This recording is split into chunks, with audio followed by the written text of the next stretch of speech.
Thanks for tuning into my podcast today.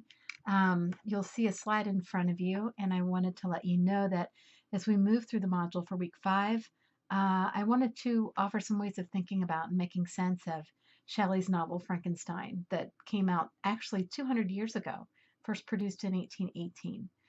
The legacy of this novel is such that it's been parlayed into film, comic books.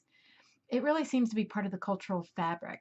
And with Halloween coming up, it made me think that I rarely encounter a costume party without at least one friend dressing up in what they believe to be a Frankenstein costume, wink, wink. Clearly, having read the novel at this point, you are in on the inside joke that only those who have not actually read the romantic novel will, one, dress up as a monster and refer to themselves as Frankenstein, and two, assume that the monster is a creature that stalks his prey and lashes out like Jack the Ripper. The monster is not someone who's creating a random pattern of violence, but instead is hell-bent on getting vengeance on Victor Frankenstein himself. So first, allow me to illuminate the text by providing some context. Mary Shelley, as you know, is the daughter to Mary Wollstonecraft and William Godwin, and she is the wife of Percy Shelley. The subject for this book, I don't know if you've read this in your background to the text, but the subject matter really arose in a discussion, or really a challenge that was posed between Shelley's husband, Percy, and Lord Byron. They were all crafting ghost stories while they were on vacation in the summertime during a vacation in Switzerland. And this is what Mary Shelley herself came up with. Second, I wanted to ask you to consider the novel as a blend of many different genres. Consider the novel as part Gothic tale, part epistolary novel, and partly the embodiment of the romantic imagination. It's one of the few texts that we'll actually study this semester that is authored by a female writer. And beyond this, the novel is complicated by its multiple frame stories. Keep in mind that we have stories within stories here. To elucidate this structure, consider that the outside frame story is told by the English explorer that we know as Robert Walton. And then within this story, we have the story that Victor Frankenstein reveals to Walton on his deathbed. And then within this story is the narrative that the monster provides to Victor to explain to Victor his experiences with the neglect and mistreatment that he has suffered.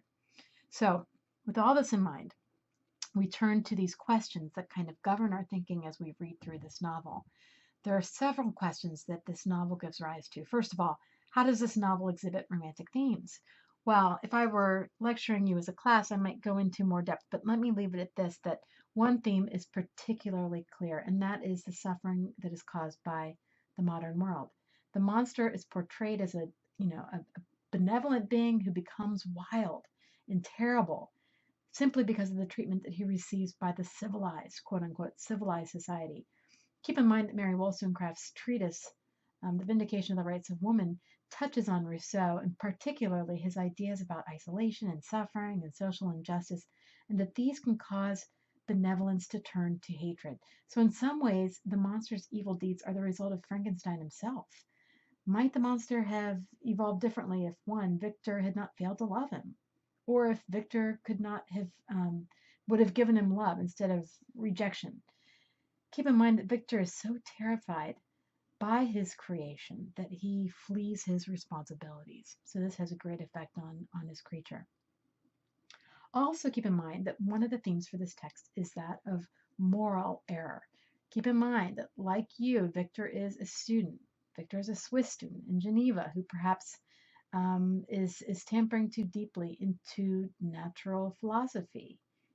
He errs, right? He tampers with the natural world. And the result is this creation story gone wrong.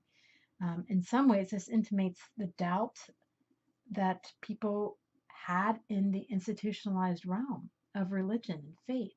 And this would come full circle actually 30 years later with the publication of Darwin's On the Origin of Species. It seems like Victor's haunted.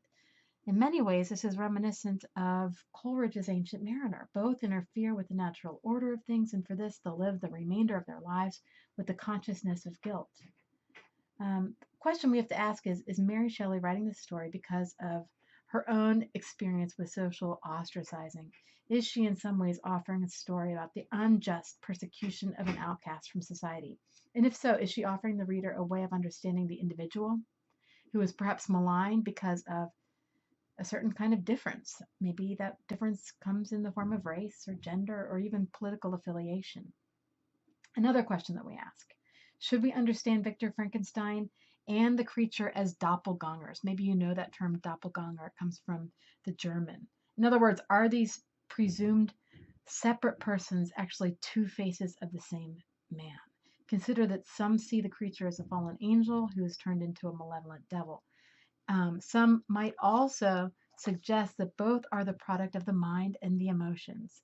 For Victor, his mind and emotions seem turned inward upon himself as he enjoys the solitude of his own work and his own thoughts. For the monster, his mind and emotions are turned outward upon others, seeking out the company of others. Another question: why doesn't Victor create a lasting companion for this creature? It seems like the easy way out. Is this because of a fear that the two creatures might supplant this quote unquote civilized society with a new race? Is this then a fear of atavism? Um, the unwillingness of Victor to attend to the needs of his creature leads him further down the spiral of guilt and suffering as we see the monster's vengeance grow from that of his younger brother William to the destruction of Justine, to that of Clairvaux, to his father, and ultimately to his bride and then himself. And finally, the question: whose crime is greater ultimately? Is it the crimes of the monster, or is it the crime of Victor? So this novel is far more than just a ghost story. It's relevant in our lives today for multiple reasons, none less significant than the question of whether or not the monster is intended to represent modern man. We, like the creature, have been estranged from our creator in this modern realm, dislodged from meaning and relatedly happiness. On the flip side, perhaps the relevance is that the modern man is like Victor, usurping God's powers through scientific advancement and tinkering with nature with all of those negative end results. These are all questions that I hope you'll ponder as you continue to work your way through this week's module, the various assignments. Thanks for your time today. Bye bye.